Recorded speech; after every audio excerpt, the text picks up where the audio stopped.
নমস্কার, সবাইকে স্বাগত আমার চ্যানেলে। আজকে অনেক দিন পর আমি আবার ব্লগ করছি। আজকে একটা খুব স্পেশাল দিন আমাদের জন্য। তো একটা জায়গায় ঘুরতে যাচ্ছি, তো আজকে একটা স্পেশাল দিন, সেই জন্যই আর কি যাওয়া হচ্ছে। তো আজকে এখন আমরা রেডি হয়ে গেছি, আর কিছুক্ষণের মধ্যেই সবাই চলে আসবে, বাবা, বুনু, মা। তো আমরা তারপরে একসাথে বেরিয়ে পড়বো।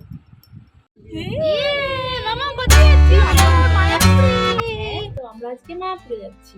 শুধু মায়াপুরে নয়, অবশ্য নবদ্বীপ ধামও যাব, শ্রী চৈতন্য মহাপ্রভুর জন্মভূমি। চলুন আমার সাথে আপনারাও এখানকার কিছু বিখ্যাত মন্দির, ঘাট আর ইউনিক ট্র্যাডিশনগুলো দর্শন করবেন।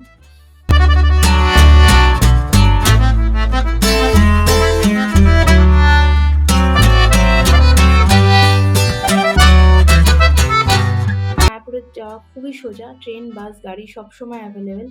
সব থেকে কাছের রেলওয়ে স্টেশন নবদ্বীপ ধাম, তারপর গঙ্গা পার হতে হবে। কলকাতা থেকে 130 কিলোমিটার দূরে মায়াপুর আসার জন্য বাস এবং প্রাইভেট কার সবসময় অ্যাভেলেবেল থাকছে। আর ফ্লাইটে আসলে কলকাতা নেতাজি সুভাষচন্দ্র বোস ইন্টারন্যাশনাল এয়ারপোর্ট তো আছেই। মায়াপুরে আসার সব থেকে উপযুক্ত সময় হচ্ছে উইন্টার বা শীতকাল, অক্টোবর থেকে মার্চ মাস। এই টাইমটা খুব ভালো ওয়েদার থাকে। আর উৎসবের সময়ও আপনারা আসতে পারেন, যেটা কিনা গুরু পূর্ণিমা মার্চ মাসে হয় আর জন্মাষ্টমী আগস্ট মাসে।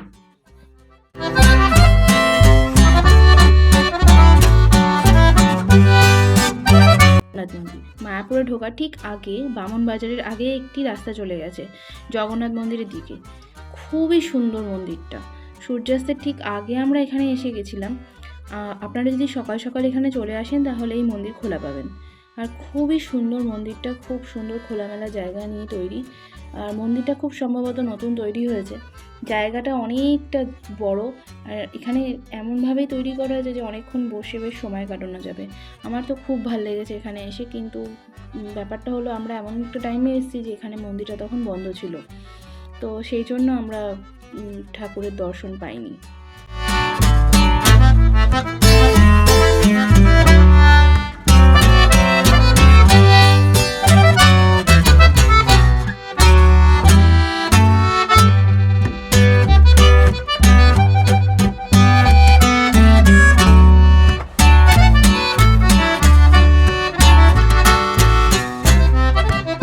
জগন্নাথ মন্দিরে এসেছি, কিন্তু জগন্নাথ মন্দিরটা এখন বন্ধ। মামা, এই যে এই যে এই যে এই যে এই যে দেখো তো কি কি কি, রাধে রাধে রাধে রাধে রাধে রাধে করো, রাধে রাধে।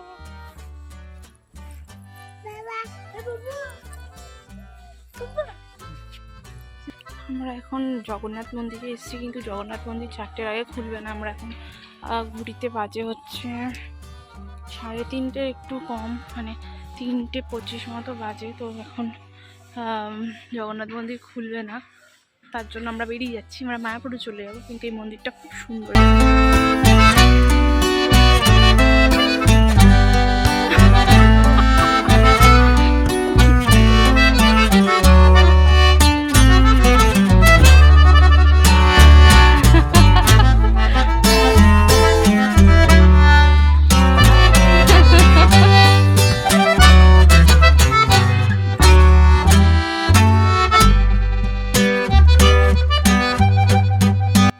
মায়াপুর বা নবদ্বীপে এসে গঙ্গার পারাপার করবো না, তো পুরো ভ্রমণটাই আমার অসম্পূর্ণ থেকে যাবে।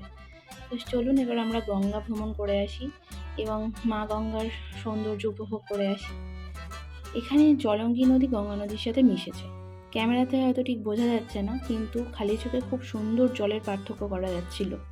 জলঙ্গির রং সবুজ আর মা গঙ্গার রং ঘোলাটে।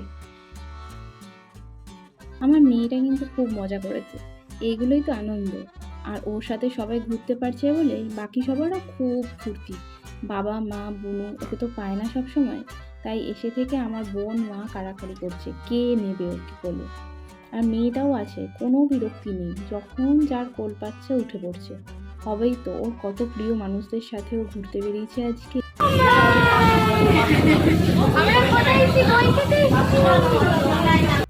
এরপর আমরা ঘাট পেরিয়েই চলে এলাম নবদ্বীপে।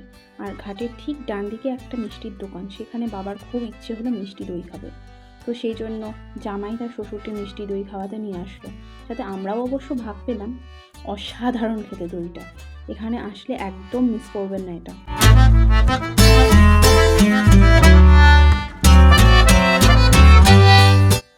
এরপর আমরা সোজা চলে গেলাম শ্রীমতী রাধারানীর মন্দিরে। শ্রীকৃষ্ণের প্রতি রাধারানীর প্রেমের প্রতীক হলো এই মন্দির। কথিত আছে শ্রীমতী রাধারানীর একবার খুব রাগ হয়েছিল এবং রাগ করে জঙ্গলে চলে গিয়েছিলেন। সেই রাগ ভাঙাতে শ্রীকৃষ্ণ বহুদিন ধরে তাকে খুঁজছিলেন। অবশেষে এক পূর্ণিমার রাত্রে তাকে খুঁজে পেয়েছিলেন। সেই উদ্দেশ্যেই এই মন্দির নির্মিত হয়েছে।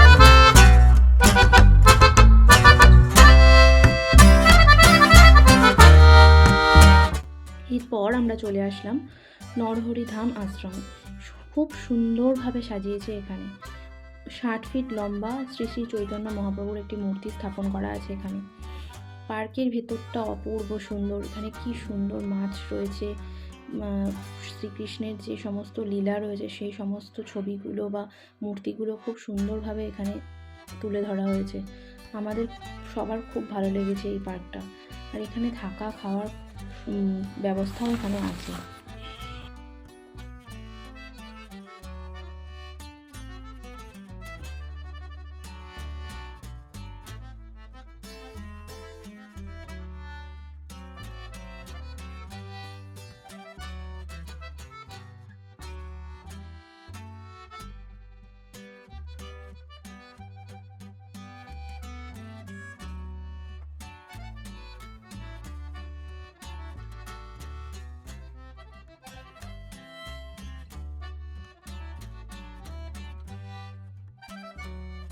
আমার সব থেকে ভালো লেগেছে যে আমার মা শাশুড়ি মা বেশ মন দিয়ে সমস্ত কিছু দেখছে। ওদের আসলে খুব ইচ্ছা ছিল এখানে আসার, সব কিছু দেখার, তো সেই জন্যই মেনলি আসা। আজকে আমাদের 3 বছরের বিবাহবার্ষিকী, তো আমার খুব ইচ্ছা ছিল যে আমার 2 মাকে যদি আমি ঘোরাতে পারি তো আমার খুব ভালো লাগবে। কিন্তু যদিও এখানে সকালবেলা আসলে খুব ভালো হতো, বাট সকালবেলা আসার মতো উপায় ছিল না, তাই জন্যই একটু বিকেল করে বা দুপুর করে আসা। যাই হোক, দেখা যাবে এরপরে কোনো দিন যদি আবার সময় পাই তবে নিশ্চয়ই সকালবেলায় নিয়ে আসবো।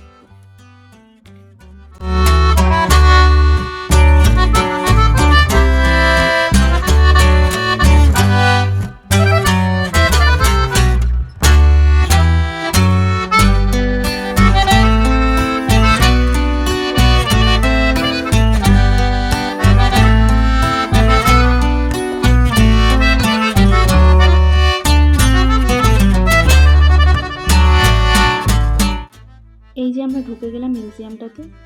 আমি অবশ্যই রিকমেন্ড করব, নবদ্বীপে আসলে অবশ্যই একবার এই মিউজিয়ামটা ঘুরবেন। এই নরহরিধাম আশ্রমের মধ্যেই কিন্তু এই মিউজিয়ামটা। এখানে অপূর্ব সুন্দরভাবে সমস্ত গল্পগুলো, শ্রীকৃষ্ণের প্রত্যেকটা পার্টের গল্পগুলো এখানে তুলে ধরা হয়েছে মূর্তি দিয়ে। অনেক রকমের তথ্য দিয়ে ভরা একটা অপূর্ব সুন্দর মিউজিয়াম। আমার খুব ভালো লেগেছে। আমার মনে হয় যে আপনারাও যদি এখানে আসেন আপনাদেরও খুব ভালো লাগবে।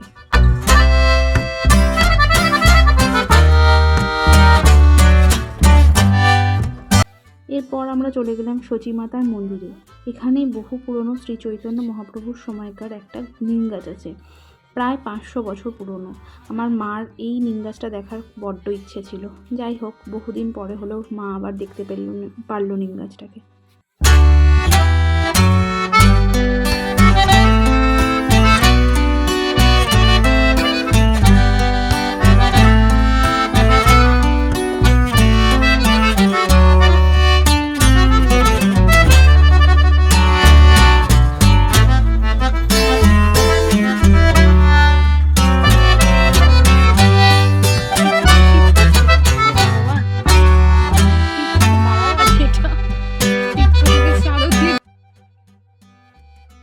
বেশ কিছুটা সময় এখানে কাটানোর পর আমরা চলে আসলাম শ্রী চৈতন্য মহাপ্রভুর সহধর্মিণী বিষ্ণুপ্রিয়ার বাড়িতে। এখানে শ্রী চৈতন্য মহাপ্রভুর একটি সোনার মূর্তি প্রতিষ্ঠা করা আছে।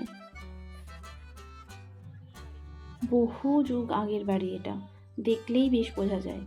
এখনকার দিনে কিন্তু এই ধাঁচের বাড়ি আর দেখা যায় না। বেশ নস্টালজিক লাগছিল। এই বাড়িতেই নাকি বিষ্ণুপ্রিয়া থাকতেন।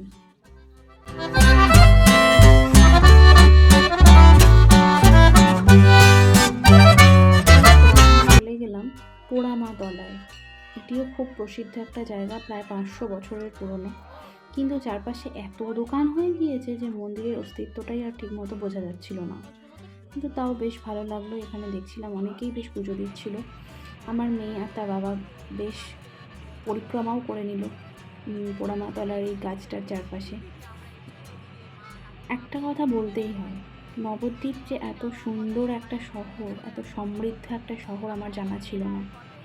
খুব সুন্দর, প্রাণবন্ত, উজ্জ্বল একটা জায়গা। এসে অনেক কিছু দেখলাম, খুব ভালো লাগলো। সত্যি বলতে খুব ভালো লেগে গেছে শহরটাকে। যদি কোনো দিন সময় পাই আবার আসবো সবাই মিলে। সকালবেলা এসে পুরো শহরটাকে এক্সপ্লোর করব। খুব ভালো লাগলো। এখানে দেখার মতো কিন্তু আরও অনেকগুলো জায়গা আছে। আমরা সময়ের অভাবে সমস্ত জায়গাগুলো বা সমস্ত দর্শনীয় স্থানগুলো আমি ঘুরে দেখতে পারলাম না। সমাজবাড়ি আশ্রম, আরও কতগুলো গৌড়ীয় মঠ, এগুলো সব রয়েছে, কিন্তু ওই সময়ের বড্ড অভাব, তাই জন্য দেখতে পারলাম না। তবে নেক্সট বার যখন আসবো অবশ্যই চেষ্টা করবো এগুলো দেখার। আমরা এরপর গঙ্গা পার করে চলে এলাম মায়াপুরে। এখানে 6:30টার মধ্যেই সন্ধ্যা আরতিটা শুরু হয়ে যায়।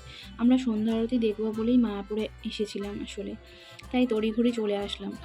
মায়াপুর মানেই তো শুধু কীর্তন, কীর্তন আর কীর্তন, আর চারিদিকে হরে কৃষ্ণ গান ভেসে।